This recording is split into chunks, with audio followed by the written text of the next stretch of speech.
Hello everyone, I'm Paddy from Creative Media and I'm back again to taste some chocolates. This time Terry's Chocolate Orange. I'm here again with super taster Amanda. Hello. Who will be telling us about these oranges and giving some opinions on the taste. So Amanda, I remember the chocolate orange from the 1980s adverts, the tap and unwrap, and Dawn French, was it, doing some of the adverts, I think. But they've been around a lot longer than that, haven't they? They certainly have. I mean, chocolate oranges have actually been around since 1931. Terry's has been around longer than that. They started off producing other kind of confectionery, and actually chocolate was only a very small part of over 400 products in the 1930s. Made by Terry's, was that? That's right, made by Terry's. So what else did they used to make? Well, they made another selection box. They also made a lot of like throat lozenges and just general confectionery, really, that was transported around England. Because they were up in York, they had chocolate powder or cocoa, I suppose, shipped in from Hull, well, across to Hull. So that's how they had the kind of access to the raw materials. And then a lot of their produce went down to London and other cities in England. So that's how it kind of became, I suppose, a kind of national brand and later on an international brand. Well, I'm itching to try one of these oranges, but I noticed that this exploding candy, this is not a chocolate orange. There's been quite a range of chocolate oranges. In fact, I think there's been possibly 20 different sorts, most of them now out of production. Mm-hmm. They're collectible then, probably, if anyone's I'm not sure eaten they them. are collectible if they haven't been eaten. I thought what we should do is we should start off with the white chocolate, work our way through the milk, and then finally have the dark. And this is to enable your taste buds to not get overwhelmed by the strongest taste, which is the dark tasting chocolate. Traditionally in chocolate tasting, you always start with the one with the least cocoa solids and work up to the one with the most cocoa solids. Because the Europeans wouldn't call this white chocolate at all, would they? No, they would probably describe it as a kind of candy, although that's an American term. But no, it's in a sense it isn't chocolate. It doesn't have cocoa powder in it, although I believe it does have cocoa butter in it. So we're going to open this one. So from seeing that, you wouldn't actually be able to tell what colour that one is inside because it doesn't say on there. It's just a very traditionally wrapped Terry's chocolate orange. So as we see in there, it's about 20 segments of white chocolate. It has a very orangey kind of smell if you smell it. Oh yeah. Well, a smell you would immediately associate with a chocolate orange, wouldn't you? Yeah, yeah. So what I thought we should do is just try a little bit of this chocolate orange. As you can see, they're quite thin segments, patterned with orange peel on the outside and with the branding on one side and plain on the other side. Let's try one of these. So it has a slight smell of orange. Yeah. So that has a nice snap. It snaps very cleanly.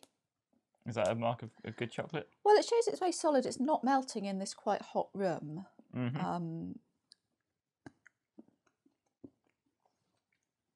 With my eyes shut, I don't think I'd know that that was a white chocolate one as opposed to Would you not? Because a to milk me it chocolate has one. a very sweet, vanilla-y taste almost, which I wouldn't associate with milk chocolate. So for me, this is much more delicate than your standard chocolate orange. It's very sweet. It's almost flowery, like orange blossom, with this sort of delicate notes of vanilla and orange in there. I think the other ones, the chocolate ones, can be quite cloying almost, but this one is very pleasant actually. And having said that, I don't think I could eat much of that one. It is very sweet. Yeah. It almost hurts at the back of the mouth when you swallow it because it's so sweet. Yeah. So this one smells quite different. I don't think I would know that had any orange in it from smelling it. Yeah, it smells a lot more just like chocolate. I can get the orange just about, but it's a lot milder than in the other one.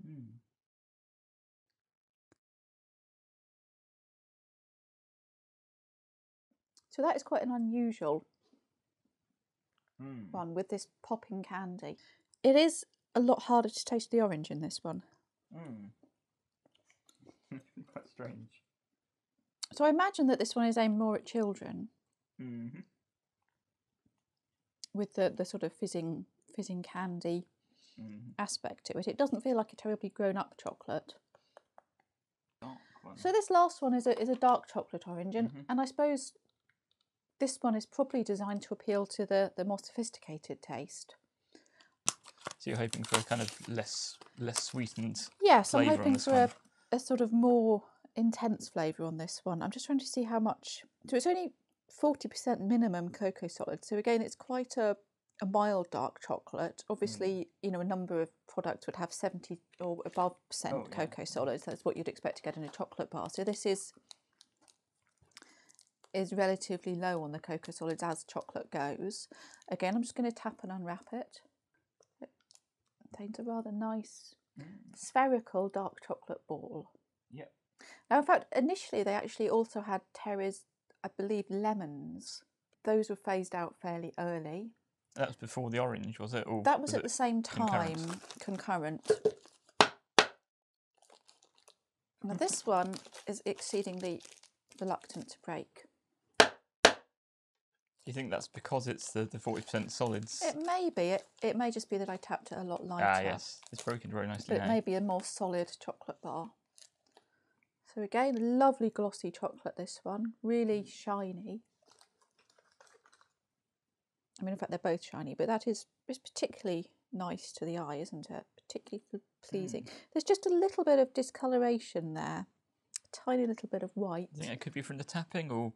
That may be from the tapping, or it may just be that this has been in the cupboard for a while. It's just there as well. It may well be from the tapping, actually, because it's underneath or it's had a bash on the table.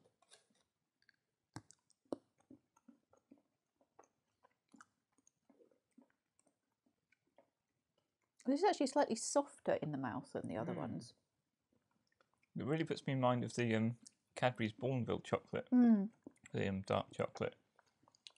Well, I believe that's got a similar cocoa content, so it's a sweet dark chocolate rather than a very dark, intense tasting chocolate. Again, the orange is very subtle in this one. Yeah, I don't think I'd necessarily spot that at all. I would spot a little bit. It reminds me a little bit of the there's a green and blacks. Is it the Mayer Gold? The Mayer Gold, a little bit of that with that very, very subtle, spicy citrus taste in it. But really just a taste where it's just something slightly other than chocolate. It's not at all to the forefront, but it's very nice. So this one I do like a lot, this final one. I'm just going back to the white chocolate. I mean, after that, this smells sickly, to put it bluntly. If you smell it after eating that one, it smells incredibly sweet. And actually, it's quite difficult to taste after that one. The taste is quite overpowering. Well, it has this slightly sharp, very, very sweet taste in the mouth. You've clearly eaten them in the right order. Yes, as I said at the start, this is how one would usually taste chocolate. And just to go back to the popping candy one again.